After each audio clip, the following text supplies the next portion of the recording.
Hello everyone, this is Brian Bentley at CoinOpTV, bringing you gameplay and commentary for Valiant Hearts: The Great War on the Xbox One.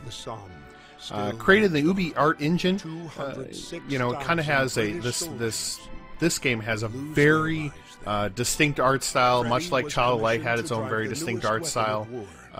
This is a more story-driven game, which to me is a huge plus. So now we're going to get here into the Battle of the Somme, which was a very, very bloody battle in World War I. You know, I mean, hundreds upon hundreds of thousands died in this battle. So in our previous video with Anna, you know, we kind of showed the drive, you know, like where you're driving in the car. We also showed, you know, her going around healing people. Which, you know, and so what I wanted to do is kind of focus on a more action-oriented gameplay for this one. So I'm playing as Freddy. Now, Freddy is an American whose wife was killed by a German bomb, so he enlisted quickly. Now, for those maybe not in the know, the United States didn't really get into the First World War until late 1917, early 1918. And but there were plenty of Americans who joined the fight in French, you know, like the French Legion, and you know, the British contingents in their defense of the Western Front. So we're playing as Freddy, who's an American whose wife was killed by the Germans, and I just wanted to kind of show you a little, like this. This is where you're in a tank or an armored vehicle. This is, you know. Basically, the very first tanks were invented during World War I. You have a limited mobility on the cannon, so you really have to take advantage of So, like right here, I'm really kind of oh, I got him anyway. Now there is an achievement for keeping everyone alive. Obviously, I've kind of bungled that. But you really have to take advantage of, you know, the terrain during, you know. During this time. So I try to use the elevations when I know planes are coming in order to hit them in advance so my troops don't get hit.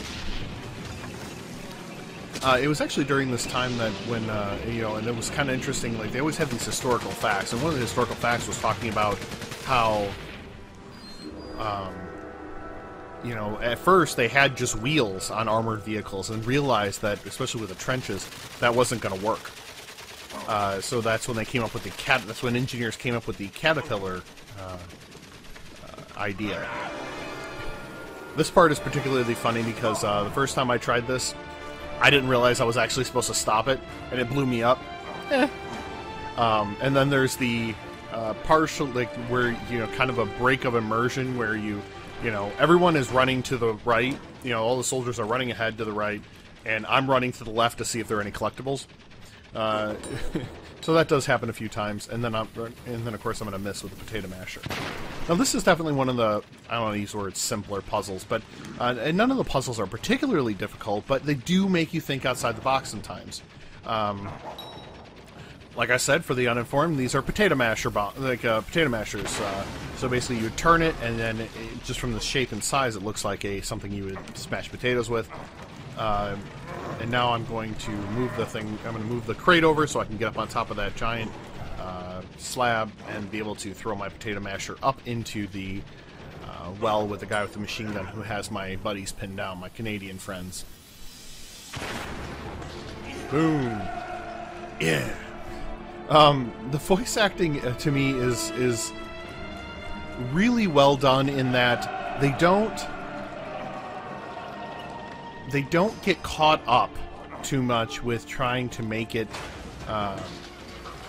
you know, too, I don't want to use the word too voice actory, but, you know, like, there's not a lot of dialogue, there are a lot of grunts and stuff, and it's, you know, like, you know, Emile would say, merci, and,